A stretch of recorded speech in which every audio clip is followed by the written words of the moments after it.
Support and resistance.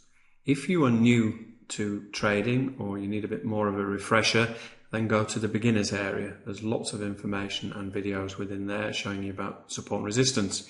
Now, some of the more experienced among you are thinking, hang on, what's he doing? Why is he teaching us about support and resistance again? We know it.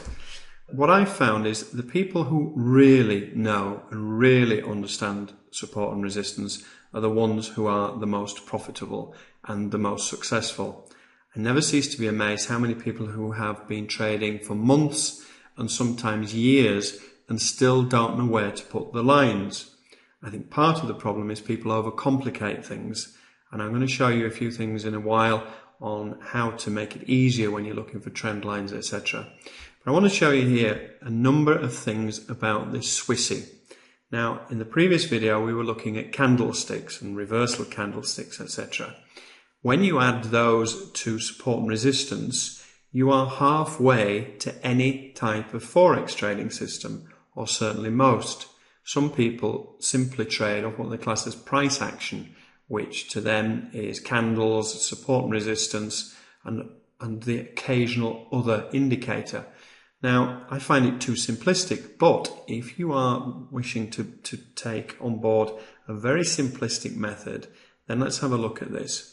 This is the dollar Swissy. This is from February earlier this year, and price came down to 89.30. Now, the dollar Swissy does tend to respect whole numbers, so it will stop at 9100, certainly 90, 92, 93, etc. But what happened here is price came down in a clear downtrend and stopped at 89.30. So the first time it stops, you think, okay, well, why has it done that? If we scroll over to the left, you can see that back in November of last year and October, look how this self-same area was support, support, resistance, resistance. In other words, it's happened here before. So if it's happened here before, this is really the basis of chartism, is that if it's happened there before, let's look and see if it does it again. So the first clues we have, price comes down and stops at 89.30. If you remember the videos yesterday about different kinds of candlesticks, we have almost a tram tracks here. We have an indication of price faltering. It pulls away, comes back down. Then we have a bearish candle followed by a spinning top and a move back up. So there were a number of opportunities here to take this trade. I generally trade and prefer the Euro USD. Now let's look at the Euro USD. Make a note of this pattern. See how price came down, made a double bottom, which is what this is known as, and then moved away. And this is almost like a W pattern that we have here. So we'll look at the Euro USD.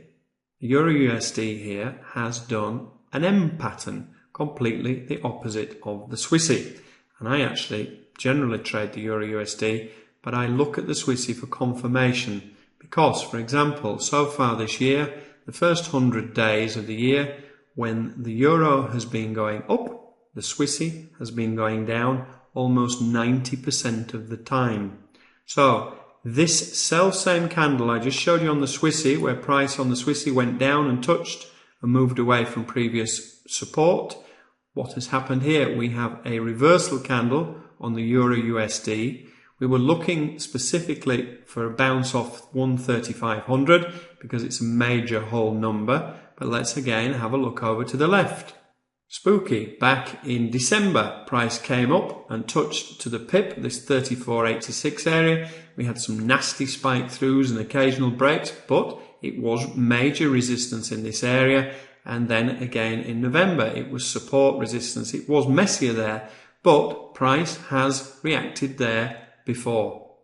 So already we have 2 or 3 indications that this will be an interesting place to take a trade. Now this is a counter trend trade. Price has clearly been going up and therefore you are going to go against the trend. But the good thing for this kind of trade is we have correlation. So we have the exact opposite pattern on the dollar Swissy. We have price stopping just below the all-important 13500, and that is where your stop would go. So we often use support and resistance for where to place a stop, and so the stop would go at 3510, the other side of 3500, and what would give you confidence to take the trade?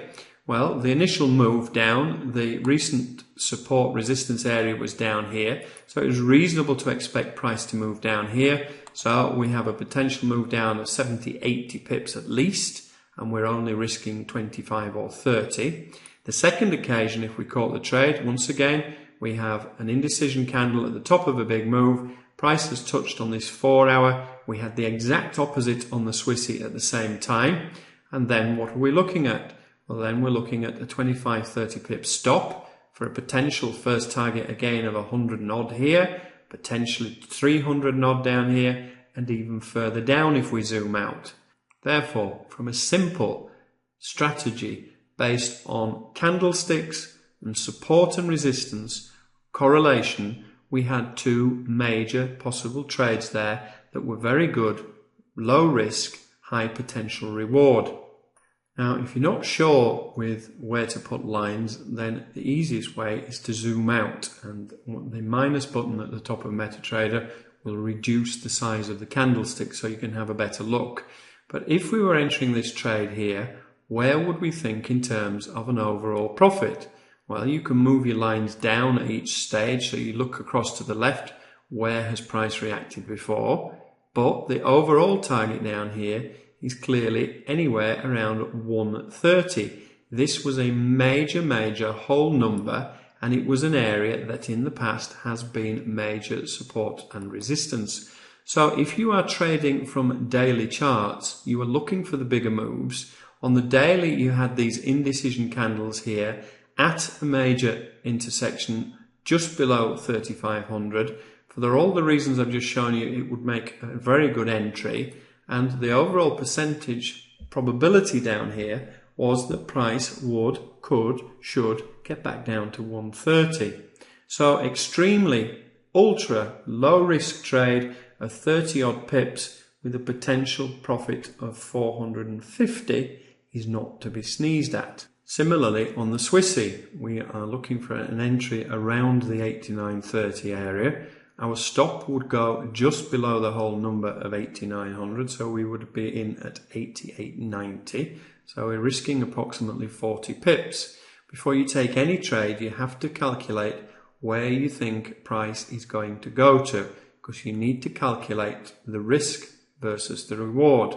And if you ignore obviously this lot, because it hasn't happened yet, where do you go? You go and look back at it in the past. So as we move up here, you can see that price clearly struggled in this area, and this is 90. The whole number is within this area, and once again, if we go back, we find that this area was important in the past. So our support and resistance has given us a potential entry. It's given a potential stop of say 50 pips for a potential win of 75-80 pips, which is tight. It's not the ideal scenario. But overall, price recently went as high as 9,300, and this was only a month ago. So the overall aim for the big move would be that we get up to 9,300. Now, it did eventually. It was a very slow process, and price pulled back along the way.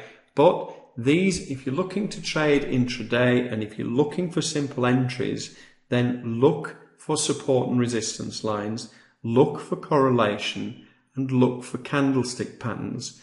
With those three things, you are well on the way to having a successful strategy. If you then wish to add Fibonacci or EMAs or the other plethora of indicators that are available, then you obviously are free to do so. But these three things, if you can master them, to me, you are halfway to becoming a profitable trader.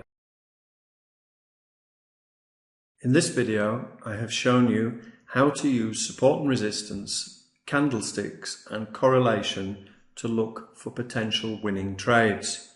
Equally important in Forex trading is knowing how to avoid the losers. In the next video, I show you how we avoided a losing trade on the British pound and the CAD, and I also introduce the subject of diagonal support and resistance in the form of trend lines.